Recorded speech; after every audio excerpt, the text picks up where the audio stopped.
नौशर फिरोज़ इमाम बारगाह मौला फज़ल अब्बास नौशर फिरोज़ में कब्ज़े वारो मामलो सैयद ज़ाहिद शाह बुखारी मीडिया सां ॻाल्हाईंदे चयो त हुसैन शाह, हज़ूर शाह, नदीम शाह, तनवीर शाह ऐं ॿियनि कब्ज़ो कयो आहे इमाम बारगाह वारी जॻह ते। उन जाइ ते ॼारी वरी तस्वीर में जिते चर्च खानो आइस ऐं मंशियात खानो ठहियलु आहे, मंशियात खपाए रहिया आहिनि। सदन वधीक चवणो हो त अगरि हुसैन शाह वारनि जी मेडिकल कराई वञे त सॼी हक़ीक़त साम्हूं अची वेंदी।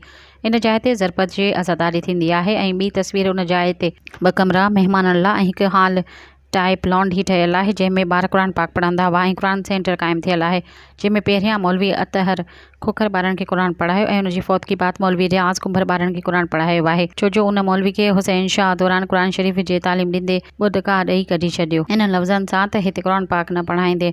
निमाज़ अज़ान लालगल लाउड चोरी लाथा विया आहिनि। क़ुरान पाक हुसैन शाह इकराम शाह खे उछलाए ॾिना आहिनि ऐं ॿई कमरा जेके हाल जेके ढाहे पंहिंजो घर करे छॾियो अथनि। हिन वक़्तु सिर्फ़ु आवाम जी हमदर्दी हासिल करण लाइ औरतुनि खे साम्हूं आणे रहियो आहे त जीअं ॿारनि खे पंहिंजे पाण खे मज़लूम ज़ाहिर करे सघे। इन सॼी हक़ीक़त जा सभु सबूत इंतिज़ामिया अॻियां रखिया वेंदा।